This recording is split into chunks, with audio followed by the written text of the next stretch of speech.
আসসালামু আলাইকুম রহমতুল্লাহি ওয়া বারাকাতুহু। ডিআরএমসি ইসলামিক কালচারাল ক্লাব কর্তৃক আয়োজিত আজকের এই third DRMC national Islamic cultural festival and book fair 2026-এ আপনারা যারা উপস্থিত হয়েছেন তাদের সবাইকে জানাচ্ছি আন্তরিক শুভেচ্ছা এবং মোবারকবাদ। আমরা শুরুতে আল্লাহ রাব্বুল ইজ্জত ওয়াল জালালের দরবারে শুকরিয়া জ্ঞাপন করছি, যিনি আমাদেরকে আজকের এই চমৎকার এই অনন্য আয়োজনে একত্রিত হওয়ার সুযোগ করে দিয়েছেন। এই চমৎকার পরিবেশে আমরা সবাই পড়ছি কালিমাতুশ শুকর, আলহামদুলিল্লাহ। আল্লাহ রাসূল সাল্লাল্লাহু আলাইহি ওয়া আলিহি ওয়াসাল্লামের প্রতি লাখো কোটি দুরুদ এবং সালাম প্রেরণ করে আমি আমার মূল আলোচনা শুরু করছি। আমাকে সুনির্ধারিত একটা টপিকে কিছু আলোকপাত করতে বলা হয়েছে। টপিকটা হচ্ছে দ্য এক্সাম্পলারি প্রফিটিক বিহেভিয়ার, অর্থাৎ আল্লাহ রাসূল সাল্লাল্লাহু আলাইহি ওয়া আলিহি ওয়াসাল্লামের অনুপম চরিত্র। ওনার আচরণ কেমন ছিল, আল্লাহ রাসূল সাল্লাল্লাহু আলাইহি সাল্লামের বিহেভিয়ার কেমন ছিল, উনি মানুষের সাথে কেমন করে মিশতেন, কিভাবে ইন্টারঅ্যাক্ট করতেন, ডিলিং করতেন, এবং সেখান থেকে আমাদের প্রাত্যহিক জীবনে, আমাদের ডে টু ডে লাইফে আমরা আসলে কি শিখতে পারি, সেই বিষয়টা নিয়ে আমরা কিছু আলোকপাত করবো ইনশাআল্লাহ বিইذনিল্লাহ। আম্মা জান আয়েশা রাদিয়াল্লাহু তাআলা আনহাকে যখন জিজ্ঞেস করা হতো যে কাইফা কানা খুলুকু রাসূলিল্লাহ, হে আম্মা জান আমাদের প্রিয় নবীজির আচরণ কেমন ছিল, তিনি বলতেন কানা খুলুকুহু আল কোরআন। রাসূল সাল্লাল্লাহু আলাইহি ওয়াসাল্লামের আচরণ ছিল কোরআনের আচরণ, মানে পুরো কোরআনে থিওরিটিক্যালি যা বলা আছে আমাদের প্রিয় নবীজির জীবনে প্র্যাকটিক্যালি সেটা করে দেখানো আছে। তিনি যখন মদিনার রাস্তা দিয়ে হেঁটে যেতেন, as if a living Quran is walking on the street, মনে হতো একটা জীবন্ত কোরআন মদিনার রাস্তা দিয়ে হেঁটে হেঁটে যাচ্ছে। কানা খুলুকুহু আল কোরআন। তো উনি কিভাবে মানুষের সাথে আচরণ করতেন? উনি কি হুট করে রেগে যেতেন আমাদের মতো, কর্কশ ভাষী ছিলেন, বাজে আচরণ করতেন কারোর সাথে? ওনার ব্যবহার দিয়ে, বিহেভিয়ার দিয়ে কখনো কারো মনে কষ্ট দিয়েছেন এমনটি কি আমরা কখনো কেউ শুনেছি? না, নেভার এভার। আল্লাহ তাআলাও কিন্তু কর্কশ ভাষীকে, অশ্লীল ভাষীকে, কঠোর ভাষীকে তিনি পছন্দ করেন না, এবং মুমিন মাত্রই সে ভদ্র হবে, নম্র হবে, সুভাষী হবে। এবং এই সুন্দর আচরণ বা কোমল আচরণকে আল্লাহ রাসূল সাল্লাল্লাহু আলাইহি ওয়াসাল্লাম সব কাজের অলংকার বলেছেন। যেই ব্যক্তি থেকে কোমলতাকে সরিয়ে নেওয়া হয়েছে তার থেকে সব ধরনের খায়েরকে সরিয়ে নেওয়া হয়েছে। যার মধ্যে কোমলতা নেই, মানে সুন্দর আচরণ নেই, তার মধ্যে কোনো খায়ের নেই, তার মধ্যে কোনো কল্যাণ নেই। আমরা যদি আল্লাহ রাসূল সাল্লাল্লাহু আলাইহি ওয়া আলিহি ওয়াসাল্লামের পুরো বায়োগ্রাফিটা একটু স্ক্যান করি, সংক্ষেপে দেখার চেষ্টা করি, তাহলে দেখব যে তিনি বড় ছোট, নারী পুরুষ, শত্রু বন্ধু নির্বিশেষে সবার সাথে খুব অমায়িক আচরণ করতেন, চমৎকার আচরণ করতেন। এবং রাসূল সাল্লাল্লাহু আলাইহি ওয়াসাল্লামের এই চমৎকার আচরণে মুগ্ধ হয়ে অনেক ঘোরতর শত্রু তার বন্ধুতে পরিণত হয়েছিল। সুবহানাল্লাহি ওয়া বিহামদিহি। এবং এত ভালো আচরণের অধিকারী ব্যক্তিত্ব হয়েও তিনি আল্লাহর কাছে দোয়া করতেন যে আল্লাহ, আপনি আমার দেহটাকে, আমার দেহ সৌষ্ঠব, আমার দৈহিক অবয়ব যেরকম সুন্দর করেছেন, আমার চরিত্রটাকে, আমার আচরণটাকেও আল্লাহ আপনি সুন্দর করে দিন। এত সুন্দর আচরণের অধিকারী হওয়ার পরেও তিনি বলতেন আল্লাহুম্মা হাসসানতা খালকি ফাহাসসিন খুলুকি, মানে হে আল্লাহ, আপনি আমাকে দেখতে যেরকম সুন্দর বানিয়েছেন। আল্লাহ রাসূল সাল্লাল্লাহু আলাইহি ওয়াসাল্লামের চেয়েও দেখতে সুন্দর কোনো মহাপুরুষ কি পৃথিবীতে এসেছিল? এত সুন্দর মানুষ হওয়া সত্ত্বেও তিনি আল্লাহর কাছে দোয়া করতেন, আল্লাহ আমি দেখতে যেমন সুন্দর, আমার আচরণটাও যেন তেমন সুন্দর হয়। আপনারা আয়নার সামনে দাঁড়ালে এই দোয়াটা পড়েন? আয়নার সামনে দাঁড়িয়ে এই দোয়াটা পড়তে হয় যে আল্লাহুম্মা হাসসানতা খালকি ফাহাসসিন খুলুকি, আল্লাহ আমাকে দেখতে যেরকম সুন্দর বানিয়েছেন, আমার আচরণটাও আপনি সুন্দর করে দিন। এবং আল্লাহ রাসূল সাল্লাল্লাহু আলাইহি সাল্লাম তিনি ইরশাদ করেছেন, দুটি জিনিস মানুষকে সবচাইতে বেশি আল্লাহর জান্নাতে প্রবেশ করাবে। একটি হচ্ছে তাকওয়াল্লাহ, আল্লাহর ভয়, আরেকটি হচ্ছে হুসনুল খুলুক, সুন্দর আচরণ। রিপিট, আমি আবারও বলছি, দুটি জিনিস মানুষকে সবচাইতে বেশি আল্লাহর জান্নাতে প্রবেশ করায়। একটি হচ্ছে আল্লাহর ভয়, তাকওয়াল্লাহ, আরেকটি হচ্ছে সুন্দর আচরণ, হুসনুল খুলুক। এখানে বলা হয়নি যে নামাজ মানুষকে বেশি জান্নাতে প্রবেশ করাবে, রোজা প্রবেশ করাবে, যাকাত করাবে, হজ করাবে, এমন কিছু বলা হয়েছে না, বরং সুন্দর আচরণ মানুষকে বেশি জান্নাতে প্রবেশ করায়। আমরা অনেক সময় ইসলামের এই এসেন্সটা ধরতে পারি না। দেখবেন যে খুব নামাজি কিন্তু খিটখিটে মেজাজের লোক, খুব নামাজি স্ত্রীর সাথে খারাপ আচরণ করে, খুব আল্লাহওয়ালা প্রতিবেশীর সাথে ঝগড়াঝাটি, খুব নামাজি মানুষ কলিগের সাথে সম্পর্ক ভালো নাই, এরকম লোক আমাদের সমাজে আছে না নাই বলেন? তার মানে ইসলামের যে ট্রু এসেন্স এটা ধরতে পারে নাই। আশেপাশের নেইবরের সাথে, কলিগের সাথে, বন্ধুদের সাথে, সহপাঠীদের সাথে যে ভালো আচরণ করতে হয়, গুড বিহেভিয়ার করতে হয়, এবং এটাই যে আমাকে সবচেয়ে বেশি জান্নাতে প্রবেশ করানোর মাধ্যম হতে পারে, এটা আমরা ভুলে যাই। প্রিয় বন্ধুরা, আমরা যেন এই ব্যাপারটাকে ছোট মনে না করি। সবচেয়ে বেশি জান্নাতে মানুষকে প্রবেশ করায় তাকওয়াল্লাহ, হুসনুল খুলুক, আল্লাহর ভয়, আরেকটা কি সুন্দর আচরণ। অনেক ছোট ছোট বন্ধুদেরকে আমি দেখতে পাচ্ছি অডিয়েন্সের মধ্যে। আমরা আমাদের সহপাঠীদের সাথে, বন্ধুদের সাথে ভালো আচরণ করব তো আজকে থেকে? হ্যাঁ, সাউন্ড খুব অল্প হয়েছে, আমি শুনি নাই, আরো জোরে করবো কিনা? ইনশাআল্লাহ আমরা ভালো আচরণ করব, এবং আমার সহপাঠীদের সাথে, বন্ধুদের সাথে ভালো আচরণ, এটাই আমাকে জান্নাতে প্রবেশ করাবে ইনশাআল্লাহ। বলি সবাই। একটা চমৎকার হাদিস দিয়ে আমার মূল আলোচনা শুরু করি। আল্লাহ রাসূল সাল্লাল্লাহু আলাইহি ওয়া আলিহি ওয়াসাল্লাম তিনি বলেন, আনা যাঈমুন বিবাইতিন ফি রাবাদিল জান্নাতি লিমান তারাকাল মিরাআ ওয়া ইন কানা মুহিক্কান। প্রিয় নবীজি বলেন যে আমি ওই ব্যক্তিকে জান্নাতের আঙ্গিনায় একটা ঘরের সুসংবাদ দেই যে তর্ক করার সময় নিজের সঠিক, সে হকের উপর আছে, এটা জেনেও সে তর্ক করে না। তর্ককে, আর্গুমেন্টকে, ডিবেটকে স্যাক্রিফাইস করে, যে না আমি ঝগড়ায় যাব না, যদিও সেই সঠিক, এরকম স্যাক্রিফাইস যে করে জান্নাতের আঙ্গিনায়, তাকে আমি একটা ঘরের সুসংবাদ দেই। এরপর প্রিয় নবীজি বলছেন, অবি বাইতিন ফি ওয়াসাতিল জান্নাতি লিমান তারাকাল কাযিবা ওয়া ইন কানা মাজিহান। আর আমি ওই ব্যক্তিকে জান্নাতের মাঝামাঝি স্তরে একটা ঘরের সুসংবাদ দিচ্ছি যে ব্যক্তি কৌতুক করেও মিথ্যা বলে না। He was kidding, he was joking, but he never tells a লাই।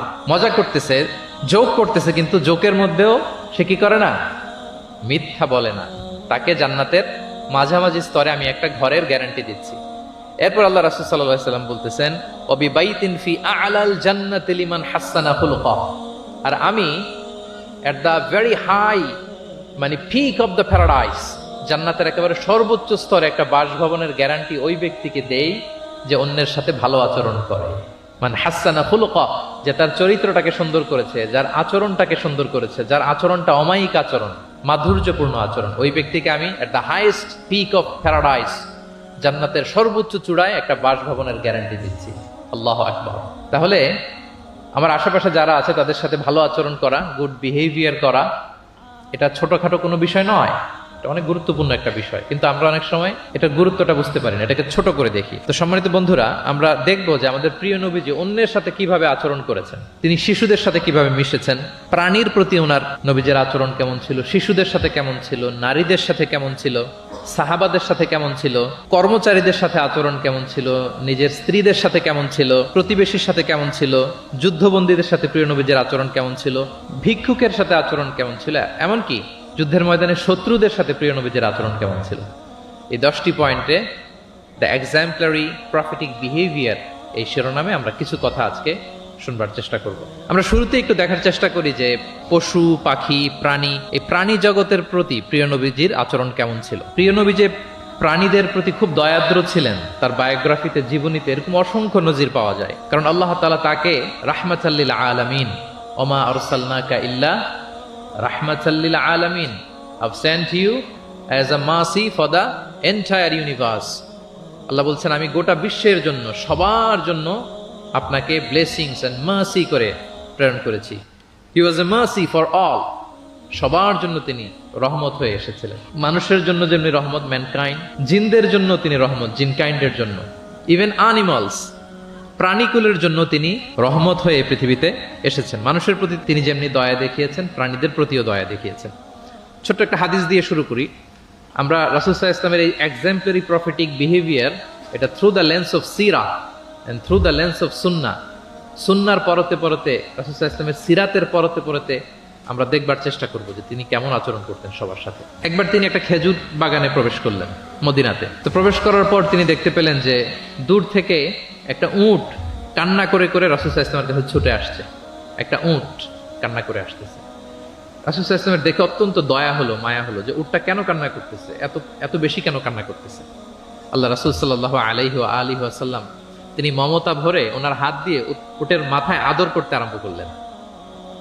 প্রিয় নবীজির এই মমতা মাখা হাত বোলানো পেয়ে উটের কান্না বন্ধ হলো, এবং রাসূল সাল্লাল্লাহু আলাইহি ওয়াসাল্লামের কানে কি কি যেন বলল উট, এটা অন্যরা বুঝতে পারছে না।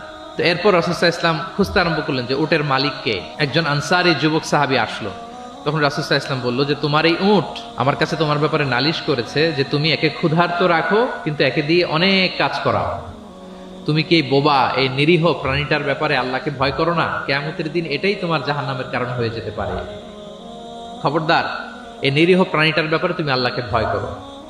দেখেন, প্রিয় নবীজি ওটের মাথায় হাত বুলিয়ে উটের কান্না বন্ধ করেছিলেন এবং উটের মালিককে ওসিয়ত করেছেন যে খবরদার প্রাণীর প্রতি কখনো এরকম রূঢ় কঠিন আচরণ করা যাবে না, তাদের প্রতি রহম দিল হইতে হবে। এভাবে আপনি সিরাতের পরতে পরতে অনেক ঘটনা পাবেন। আজকের এই সংক্ষিপ্ত পরিসরে এত এত রেফারেন্স হয়তো আমার উল্লেখ করা সম্ভব হবে না, এবং অ্যারাবিক টেক্সটগুলো বলে বলে অর্থ করে শোনানো অনেক সময় লেগে যাবে। আমি শুধু মূল কথাগুলো, বুলেট পয়েন্টসগুলো আপনাদের সাথে শেয়ার করবার চেষ্টা করবো ইনশাআল্লাহ বিইذনিল্লাহ। এই যে প্রাণীর প্রতি দয়া, ইসলামের একটা মূলনীতি হচ্ছে মুমিনের জীবনের প্রতিটি কাজে ইহসানের পরশ থাকতে হবে। আল্লাহ তাআলা আমাদের সব কাজে ইহসানকে আবশ্যক করেছেন। আল্লাহ রাসূল সাল্লাল্লাহু আলাইহি সাল্লাম বলেছেন যে ফাইদা কাতালতুম ফাআহসিনুল কিতলা, কাউকে হত্যা করতে হলেও ইহসানের সাথে হত্যা করতে হবে। ধরুন যে অপরাধের কারণে আদালত কর্তৃক সাব্যস্ত হলো যে একজন মৃত্যুদণ্ড প্রাপ্ত আসামি, তো তাই বলে কি আপনি যা ইচ্ছা তার সাথে করতে পারবেন? তার নাক কেটে ফেলা, কান কেটে ফেলা, তার অঙ্গহানি করা, এলোপাথারি ছুরিকাঘাত করা করতে পারবেন না। ইদা কাতালতুম ফাআহসিনুল কিতলা, এটাও ইহসানের সাথে করতে হবে। দেখেন, হত্যার মতো একটা কাজ ইহসানের সাথে করতে হবে। ওয়া ইদা যাবাহতুম ফাআহসিনুয যাবহা, প্রিয় নবীজি বলেন তোমরা যখন জবেই করবে, কুরবানি করবে, এখানেও ইহসানের সাথে করবে। আল্লাহু আকবার। করতেছি জবাই, করতেছি কি বলেন সবাই আমার সাথে, করতেছি কি জবাই। তার মানে প্রাণীটাকে তো মেরেই ফেলতেছি, কিন্তু প্রিয় নবীজি বলেন এই জবাই করার ক্ষেত্রেও ইহসান করতে হবে। এত সুন্দরভাবে দ্রুত তার গলায় ছুরি লাগাতে হবে যাতে কয়েক সেকেন্ডের মধ্যেই জবাইয়ের কাজটা হয়ে যায়। আপনি ইচ্ছে মতো এলোপাথারি তাকে ছুরি দিয়ে কষ্ট দিতে পারবেন না। মুমিনের প্রতিটি কাজে যেন ইহসানের পরশ থাকে। একবার আল্লাহ রাসূল সাল্লাল্লাহু আলাইহি সাল্লাম এক সাহাবীর পাশ দিয়ে যাচ্ছেন। ওই সাহাবী একটা ভেড়াকে জবাই করার জন্য মাটিতে শুইয়ে পা দিয়ে চেপে ধরে এরপর ছুরি ধার করতেছে। ছাগলটাকে মাটিতে শুইয়ে পা দিয়ে চেপে ধরে এরপরে কি করতেছে? ছুরি ধার করতেছে। আর প্রাণীটা এই ছুরি ধার করার দৃশ্যটা দেখতেছে। আল্লাহ রাসূল সাল্লাল্লাহু আলাইহি ওয়াসাল্লাম তাকে ধমক দিলেন, শাসালেন, বললেন তুমি তো এটাকে 2 বার জবাই করে ফেললে, একটু পরে তো জবাই করবে, এখনই তো জবাই করে ফেলতেছে, তুমি কি আগে ধার দিয়ে নিতে পারলা না? জবাইয়ের আগে তুমি কি ছুরিটাকে ধারালো করে নিতে পারলা না? শার্পেন করে নিতে পারলা না? এভাবে আল্লাহ রাসূল সাল্লাল্লাহু আলাইহি ওয়াসাল্লাম সব সময় প্রাণীদের প্রতি তিনি দয়া দেখিয়েছেন। এবং তিনি বনি ইসরায়েলের একটা ঘটনা বলতে যে তিনি বলেছেন যে একজন প্রস্টিটিউট লেডি, ব্যভিচারী নারী, যার জন্য জাহান্নাম বরাদ্দ ছিল, কিন্তু একটা তৃষ্ণার্ত কুকুরকে পানি খাওয়ানোর কারণে আল্লাহ তাআলা ওই পাপাচারী নারীকে জান্নাত দান করেছেন। সুবহানাল্লাহি বিহামদি। তার জন্য জাহান্নাম ছিল অবধারিত, কিন্তু একটা তৃষ্ণার্ত কুকুরকে পানি পান করার কারণে তাকে জান্নাত দিয়েছে কে? আল্লাহ সুবহানাহু ওয়া তাআলা। তাও কেমন একটা প্রাণীকে? কুকুরকে। আমরা গুরুত্বই দেই না। সামান্য একটা কুকুরকে দয়া দেখানোর কারণে আল্লাহ তাআলা এই জাহান্নামী নারীকে জান্নাত দান করেছেন। আমরা যদি খেয়াল করি যে আমরা আমাদের সমাজে কুকুর বিড়াল দেখলে কি করি বলেন তো? রাস্তাঘাটে দেখি, অডিয়েন্সের কাছ থেকে আমি একটু শুনি, কি করি আমরা? তাড়িয়ে দেয়। আর কি করি? ঢিল ছুরি। আর কেউ কেউ খাবার দেয়। মাশাআল্লাহ, এই তো, এটাই তো প্রিয় নবীজির সুন্নাহ, আমরা খাবার দিব। এক্স্যাক্টলি। কিন্তু আমি জানি না কেন যেন বাংলাদেশে কুকুর দেখলে, বিড়াল দেখলে কি করে? তাড়ায় দেয়, ঢিল ছোড়ে, লাথি মারে, এরকম করে না অনেক সময়? অপ্রয়োজনে, কোনো প্রয়োজন নেই এটা করে। ও সবচেয়ে মজার ব্যাপার হচ্ছে মাঝে মাঝে দেখা যায় যে জোড়া লাগা কুকুর যদি দেখা যায়, যে একসাথে দুটো কুকুর, তাদের প্রজননের কারণে তাদের একটা বিশেষ ঋতুতে, বিশেষ সময়ে তাদেরকে এটা করতে হয়, এক অদ্ভুত কারণে মানুষ মানে ক্ষিপ্ত হয়ে ওঠে তাদের প্রতি। কিন্তু আমাদের তো মানবিক হওয়া উচিত ছিল, আশরাফুল মাখলুকাত বলে আমরা নিজেদেরকে দাবি করি। আমাদের কি করা উচিত ছিল? ইগনোর করা উচিত ছিল, let them do there job, overlook করার দরকার ছিল।